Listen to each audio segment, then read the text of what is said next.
Lalu Nyai juga ingin membuat puisi kepada para bajingan-bajingan Yaman. Ada perempuan Yaman yang membuat puisi, katanya negeri para bajingan. Kenapa negeri ini menjadi negeri para bajingan? Karena di sini ada bajingan-bajingan yang Yaman. Bajingan-bajingan Yaman yang menumpang cari makan. Ya, mencari kekuasaan, mencari jabatan, mencari uang di negeri para bajingan ini.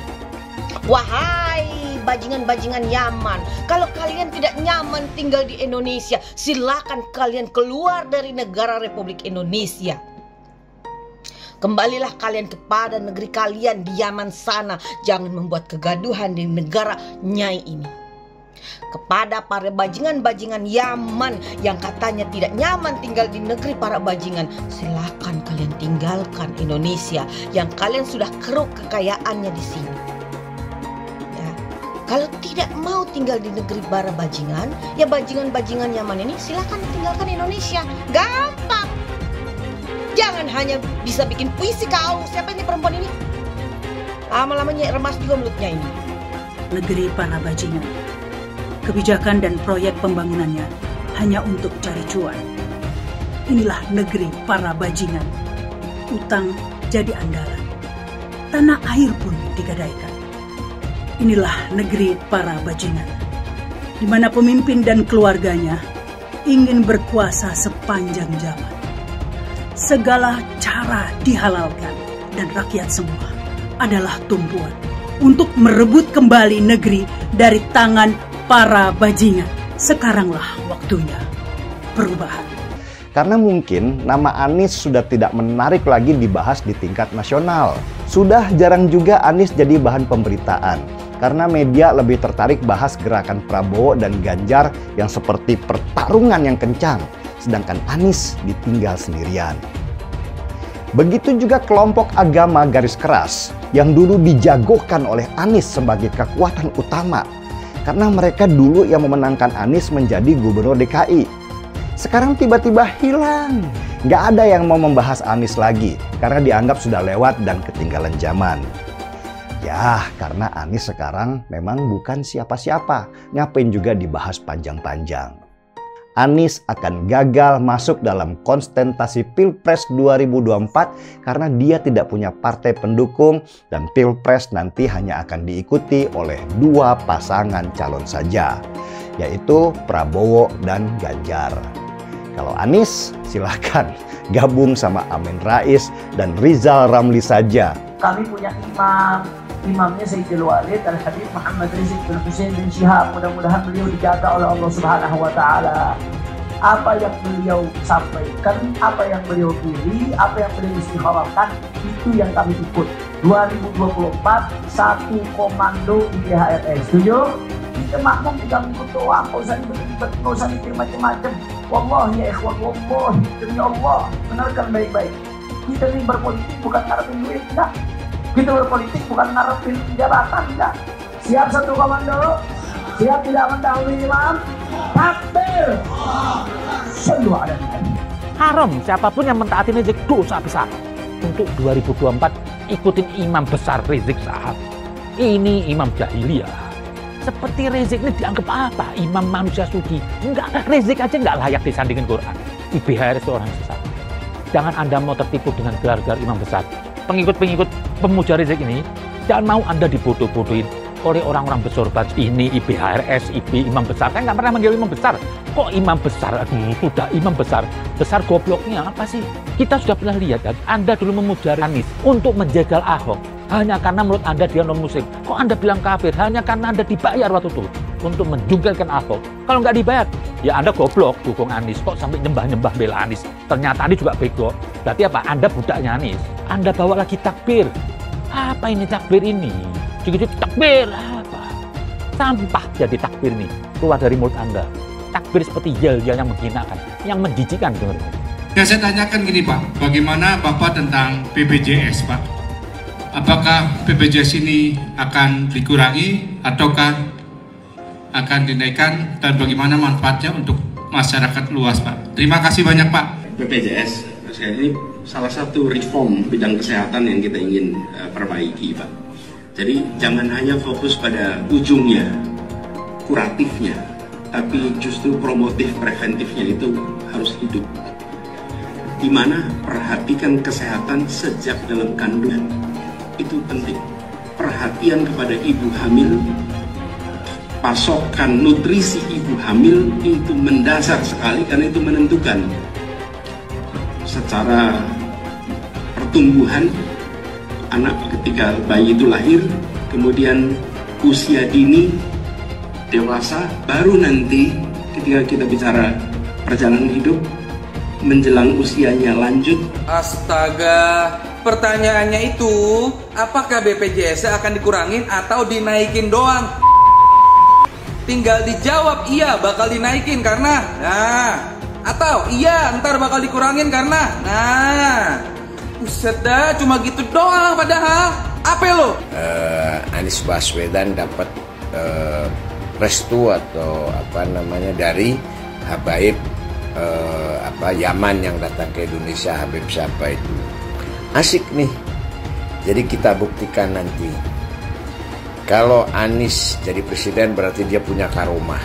Tapi kalau dia tidak, si Anies tidak jadi presiden, maka tidak ada yang namanya karomah dari Habib. Duet Ganjar dan Anies menimbulkan tanda tanya besar di publik, khususnya di kalangan pendukung Ganjar Pranowo. Saya pribadi sebagai pendukung Ganjar Pranowo menolak wacana itu. Rekam jejak PDI Perjuangan yang tidak pernah sudi berkolaborasi dengan kelompok dan tokoh-tokoh intoleran radikal. Sementara Anies adalah salah satu tokoh yang terlibat dalam gerakan itu. Artinya, dilihat dari rekam jejak PDI Perjuangan yang anti terhadap kelompok-kelompok intoleran, maka amat sulit berkolaborasi dengan Anies selama Anies masih berada di lingkaran kelompok-kelompok intoleran dan radikal itu. Hampir mustahil terwujudnya duet Ganjar Anies berdasarkan pemahaman bahwa Ganjar adalah penerus Jokowi, sedangkan Anies adalah antitesa Jokowi. Ganjar adalah penerus Jokowi, Ganjar adalah pelanjut Jokowi, sedangkan Anies adalah antitesa Jokowi. Dua pasangan yang kontradiktif yang tidak bisa digabungkan. Ganjar Anies itu sulit, tapi kalau Anies Ganjar mungkin. Kenapa? Karena lagi-lagi kita ingin perubahan, dan teman-teman PDIP tidak setuju dengan perubahan. Disitulah susah untuk bertemunya. Kalau memang ide ini, niat ini ada, ya kenapa nggak PDIP datang ke PKS, datang ke Demokrat, ya kan, diskusi, ya, bukan hanya wacana. Bagi kami tetap bagaimana mengusung Pak Anies bisa berlayar sebagai calon presiden. Partai yang paling solid dan sejak awal mendukung Pak Anies adalah Koalisi Perubahan. Dan kita udah keliling Indonesia, memang masyarakat menyambut perubahan itu, dan sambutan Mas Anies luar biasa. Jadi kita melihat bahwa ini bukan kaleng-kaleng, ini peluang Mas Anies saat ini, ya, now or never, ya kan, sekarang atau tidak sama sekali.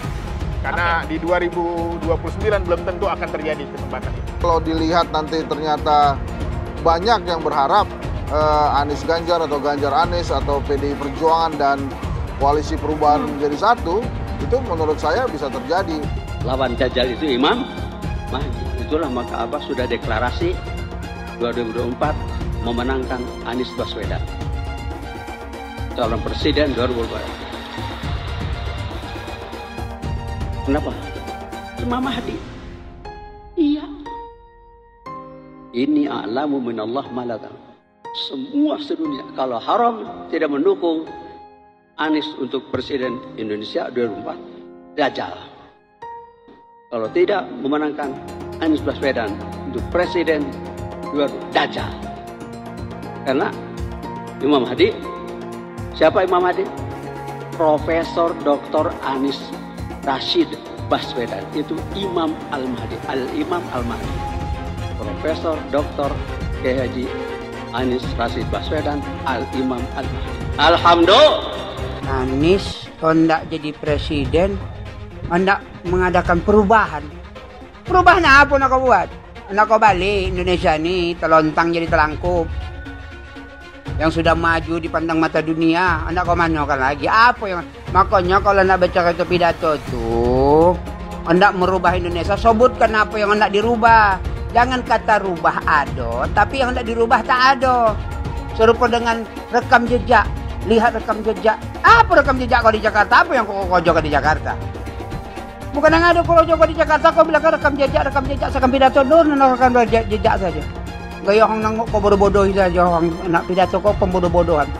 Kau anggap orang Indonesia ini bodoh semua, yang pintar orang Yaman. Yaman. Nantau kau Yaman kalian nantau kau. Apa yang bisa diharapkan dari Anies? Nggak ada.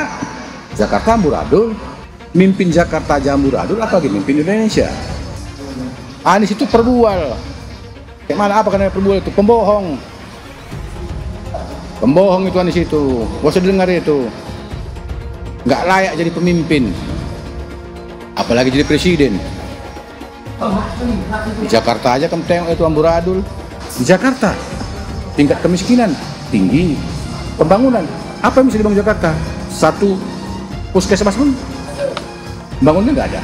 Masjid aja nggak dibangun. Mau ibadah. Di mana-mana kelebihan bayar. Apa yang bisa dibangun Anies? Satu aja nggak ada. Satu saja tunjukkan apa yang bikin Anies dibangun di Jakarta. Ganjar belum kampanye saja tetap di atas. Apalagi sudah kampanye.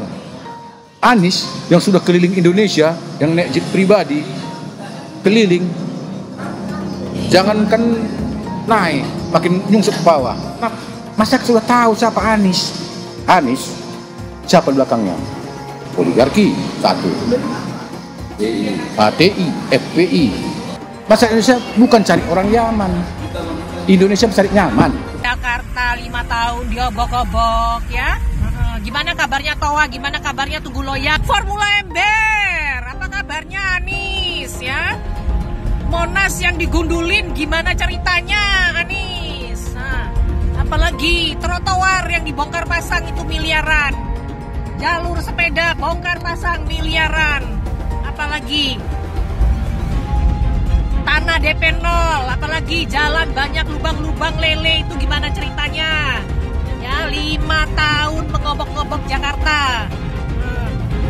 Jakarta itu jadi tempat parkir air loh ya. Iya, warga Jakarta ada kolam renang di mana-mana ya. Itu hasil karya Governor of the Year I Gede Cocote ya.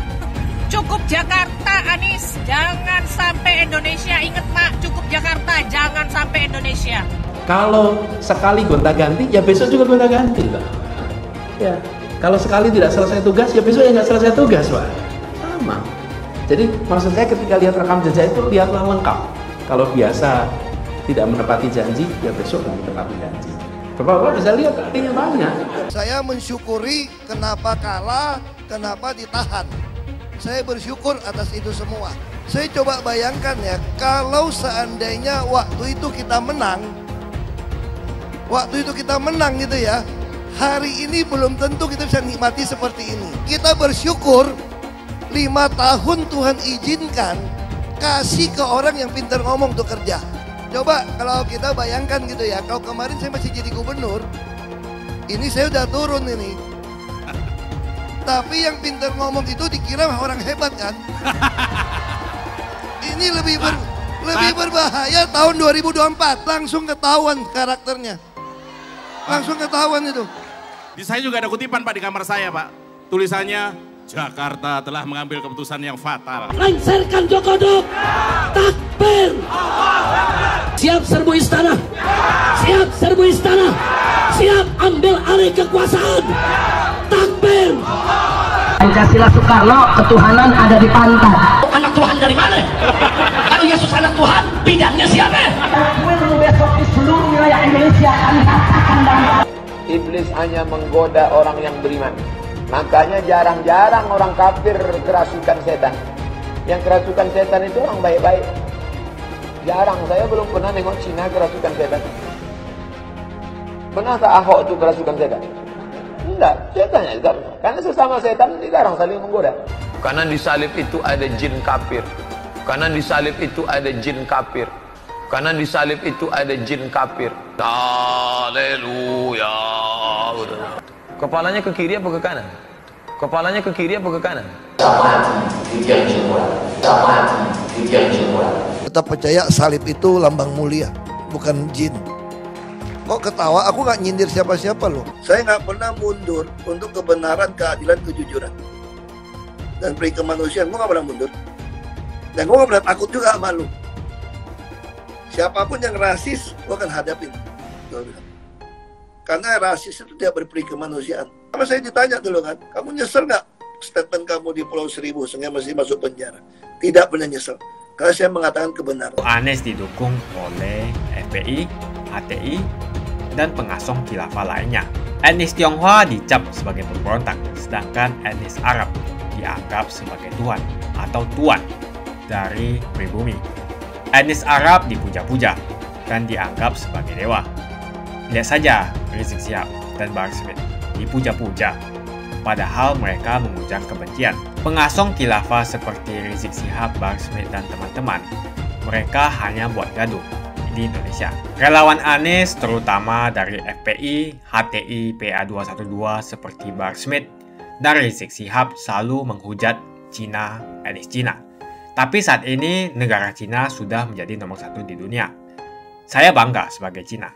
Sedangkan negara Amerika sanjung-sanjung itu, Arab Yaman, masih belum maju dan masih terbelakang. Saya percaya Indonesia dengan mayoritas pribumi juga akan menjadi negara maju. Seharusnya Arab Yaman belajar dari negeri Cina. Seperti kata kitab suci, belajarlah sampai ke negeri Cina. Anies dan juga pendukung Anies seperti Rizik Syihab, Bahar Smith, dan kelompok-kelompok HTI dan FPI harus belajar ke negeri Cina supaya tidak lagi melakukan kelebihan bayar. Lihatlah rekam jejak Anies selama 5 tahun. Bayangkan Indonesia ke depan jika dipimpin oleh Anies. Dan bayangkan jika Anies menang. HTI dan FPI, ormas khilafah yang dibubarkan itu akan dikembalikan oleh Anies. Apakah kita mau Pancasila diganti jadi khilafah? Teman-teman, beberapa hari lalu dalam sebuah pertemuan dengan tokoh Tionghoa dari Yayasan Dana Sosial Priangan atau YDSP di Bandung, Pak Anies Baswedan ditanya oleh salah satu peserta pertemuan tentang BPJS, terutama komitmennya mengenai iuran BPJS. Apakah akan dinaikkan atau diturunkan? Saya menduga kuat Bapak ini sedang menanyakan soal iuran. Memang berhembus kencang isu akan ada kenaikan iuran BPJS, walau isu tersebut belum terkonfirmasi. Kembali saya ingin menegaskan, Pak Anies ditanya apakah beliau akan menaikkan atau menurunkan iuran BPJS. Lalu bagaimana jawaban Pak Anies? Nah, ada 2 video yang beredar. Ada video pendek, ada video panjang. Pendukung Anies tentu ngamuk-ngamuk dengan beredarnya si video pendek. Pertama, Pak Anies tidak punya komitmen politik apa-apa, kecuali akan membicarakannya dengan stakeholders atau pemangku kepentingan, yaitu dokter, rumah sakit, dan masyarakat. Dalam menjelaskan poin ini, Pak Anies membuat kengawuran dengan mengatakan rumah sakit membutuhkan peralatan, tapi BPJS belum sanggup menyediakan. Bahwa ada yang namanya pencegahan preventif, ada yang namanya pengobatan kuratif, bahwa preventif itu sudah dilakukan sejak anak masih dalam kandungan, gizi ibu, dan anak, dan lain-lain. Sambil dia ngulur waktu, mikirin jawaban apa yang paling pas untuk iuran BPJS. Tapi jawaban Pak Anies tadi nggak menjawab pertanyaan, yaitu komitmennya soal iuran BPJS. Pak Anies, begini BPJS itu bukan lembaga yang menyediakan peralatan buat rumah sakit. BPJS itu lembaga yang menyelenggarakan jaminan sosial, yang dalam hal ini adalah kesehatan. Dia yang membiayai pengobatan masyarakat, bukan yang membiayai rumah sakit untuk membeli peralatan, apalagi menyuplai peralatan secara langsung. Itu aja Pak Anies sudah ngawur. Boro-boro menjawab soal apakah akan menaikkan atau menurunkan iuran BPJS, Anies nggak paham apa itu BPJS. Begini, pertama yang ditanyakan oleh penanya adalah komitmen politik Pak Anies soal iuran. Seperti yang saya katakan di awal. Apakah pertanyaan tersebut dijawab? Tidak. Anies sibuk muter-muter, bertata kata nggak jelas. Jadi begini loh, JKN atau Jaminan Kesehatan Nasional adalah sebuah sistem yang payungnya sudah ada di Undang-Undang SJSN atau Sistem Jaminan Sosial Nasional. Sementara BPJS adalah operator jaminan sosial. tanggung jawab BPJS termaktub dalam Undang-Undang Nomor 11 Tahun 2011, yaitu sebagai pihak operator yang bertanggung jawab untuk administrasi kepesertaan, mengumpulkan iuran peserta, dan pendanaan biaya pengobatan, bukan menyediakan alat untuk rumah sakit. Kedua, soal mengajak para pemangku kepentingan untuk bicara satu meja. Begini Pak Anies, apapun komitmen politik Anda soal iuran BPJS, Anda tetap harus mengajak para pemangku kepentingan untuk bicara. Bahwa dia akan mengajak para pemangku kepentingan untuk berbicara soal mereformasi BPJS.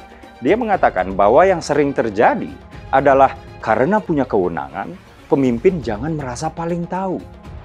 Sebetulnya nggak sulit untuk menyimpulkan bahwa Pak Anies memang nggak banyak tahu tentang BPJS. Dan karena nggak banyak tahu tentang BPJS, dia juga nggak tahu arah mereformasi BPJS itu kemana. Lalu dia seperti mencari pembenaran atas ketidaktahuannya itu. Apa yang mau Anda bicarakan? Ya dengan mereka ya. Kalau Anda aja nggak tahu arah reformasi BPJS ini mau kemana. Dan bahwa Anda akan mengajak para pemangku kepentingan itu untuk bicara, itu nggak bisa menutup ketidakpahaman Anda soal BPJS. Saya di sosmed sudah mengatakan bahwa Pak Anies nggak usah malu lah belajar dari anak-anak PSI soal BPJS. Mereka mau merevisi Undang-Undang SJSN dan BPJS, terutama pasal pada Undang-Undang BPJS yang mengatakan bahwa kepesertaan BPJS itu berbasis iuran. Mereka juga ingin menggeser pembiayaan BPJS dari berbasis iuran ya menjadi pendanaan melalui pajak transaksi. Sementara pemenuhan hak untuk mendapatkan layanan kesehatan adalah kewajiban negara. Uangnya juga ada. Kalau sistem iuran BPJS dihilangkan, maka pembiayaannya dilihat dari biaya klaim dan operasional BPJS. Kalau konstitusi sudah menjamin dan uangnya ada, dan kalau sudah ngerti filosofi konstitusi hingga teknis pembiayaan, nggak perlulah bulet kayak Anies Baswedan. Kayak PSI, hapus saja itu iuran kepesertaan BPJS, geser kepesertaan BPJS dari berbasis iuran menjadi basis kewarganegaraan. Ahok pasti akan mendukung Ganjar karena Ahok anti radikalisme. Ahok yang jelas tidak akan mendukung Anies Baswedan karena Anies Baswedan didukung oleh kelompok khilafah, HTI dan FPI, ormas terlarang itu. Suara Ahok merepresentasi warga minoritas dan etnis Tionghoa mendukung Ganjar Pranowo. Dukungan Ahok sangat memberikan dampak yang luar biasa. Kita lihat saja. Saat itu Ahok mendukung Jokowi dan Jokowi berhasil menang sebagai presiden. Dan saat ini Ahok akan mendukung Ganjar Pranowo dan saya yakin Ganjar akan menang di Pilpres 2024. Saya yakin Ahok tidak akan memilih orang-orang yang pernah bermasalah dengan dirinya di masa lalu. Apalagi bukan hanya bermasalah dengan dirinya, tapi bermasalah dengan etnis dan agamanya. Siapa lagi kalau yang dimaksud adalah kelompok-kelompok dari pendukung atau pengasong khilafah. Seperti ormas yang sudah dibubarkan itu, HTI, FPI, dan PA212, di mana mereka mendukung Anies Baswedan. Salah satu tokoh yang saya hormati dan hargai adalah Ahok, khususnya dalam bidang politik. Bapak Ahok memiliki nama asli, Basuki Cahayapurnama, yang sangat luar biasa dalam mengedepankan integritas sebagai seorang politisi yang jujur, berani, transparan, dan profesional. Dia bukanlah orang seperti Anies. Dia bukan orang yang menjual kata-kata dan sembarangan berbicara soal kebangsaan yang dibalut atau dipakaikan jubah agama. Dulu Anies bisa menang karena menggunakan agama dan etnis. Bagi saya, apa yang dikerjakan Ahok selama ini, menjabat sebagai politisi dari Bangka Belitung sampai Jakarta, adalah pencapaian yang luar biasa dan integritas yang tinggi. Dia tunjukkan dengan mantap. Kita melihat pada tahun 2014 hingga tahun 2019, dia memilih Joko Widodo sebagai presiden unggulan saat itu. Dan pada akhirnya, dia menang. Pilihan Ahok bisa dikatakan mewakili pilihan para kaum yang selama ini dianggap minoritas. Pada tahun 1965, kita tahu bahwa penyikatan etnis Cina di Indonesia sangatlah kencang, apalagi ada rumor bahwa sampai sekarang membuat trauma kaum warga negara yang memiliki etnis yang dicap sebagai pemberontak, yaitu etnis Tionghoa.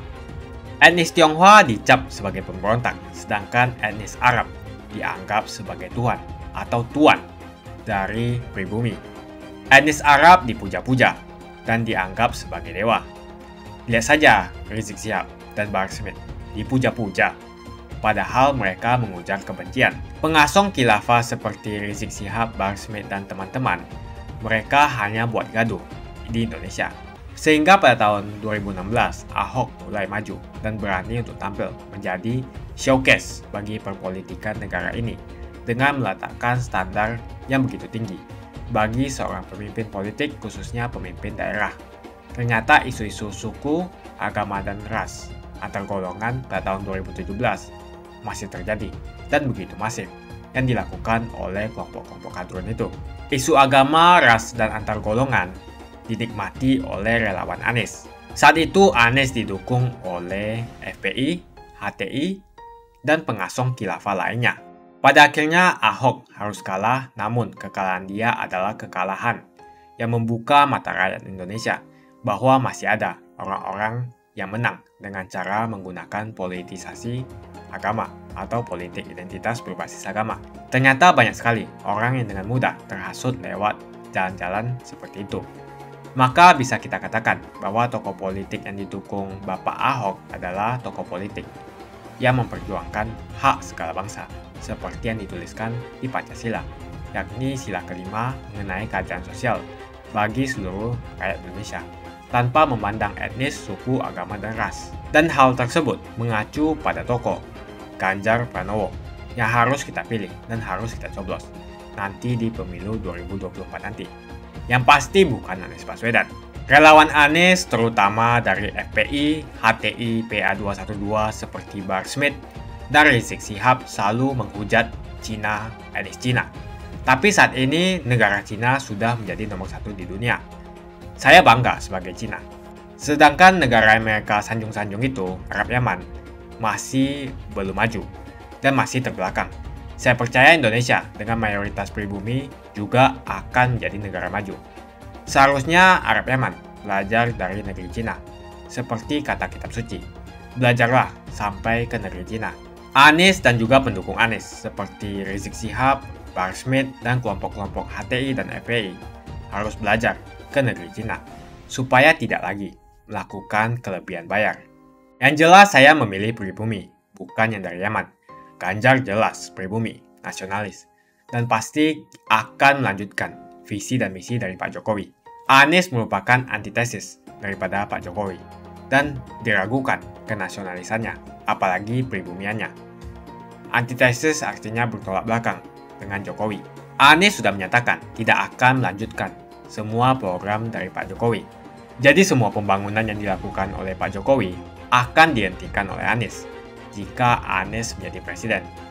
Lagi pula Anies didukung oleh khilafah dan pendukung Anies adalah ormas seperti FPI dan HTI. Apa kita mau FPI dan HTI kembali di Indonesia jika Anies memimpin? Anies juga dikenal sebagai bapak politik identitas yang menghalalkan segala cara untuk menggapai kekuasaannya, termasuk menggunakan politik identitas berbasis agama. Lihatlah di kasus Ahok waktu itu. Kita sudah bisa melihat hasil kerja Anies selama 5 tahun di Jakarta. Tidak ada satupun janji yang dipenuhi dan tidak ada kinerja yang bisa dibanggakan. Dari DP 0%, OKOC, kelebihan bayar, Formula E, banjir, sumber resapan, jalan rusak, dan gonta-ganti nama jalan. Lihatlah rekam jejak Anies selama 5 tahun. Bayangkan Indonesia ke depan jika dipimpin oleh Anies. Dan bayangkan jika Anies menang. HTI dan FPI, ormas khilafah yang dibubarkan itu akan dikembalikan oleh Anies. Apakah kita mau Pancasila diganti menjadi khilafah? Bagian Indonesia Timur yang mayoritas non-muslim seperti Bali tidak akan setuju dengan khilafah atau sistem khilafah. Mungkin Indonesia akan bubar jika Anies menjadi presiden. Perkataan Ahok sudah terbukti dan Jakarta sudah menjadi korban. Jangan biarkan Indonesia menjadi korban kibulan Anies Baswedan. Umat minoritas, terutama kaum Tionghoa, tidak akan memilih Anies Baswedan. Saya yakin karma Ahok mengejar Anies Baswedan. Dulu Anies memainkan politik identitas kepada Ahok. Sekarang Anies dipertanyakan kepribumiannya karena dia dari Yaman. Itu saja opini saya hari ini, tuliskan opini kalian tentang Anies Baswedan. Jika kalian setuju dengan pendapat saya di video ini, pastikan kalian menekan like di video ini. Dan bagikan video ini ke teman dan family Anda supaya mereka semua mengetahui tentang informasi ini.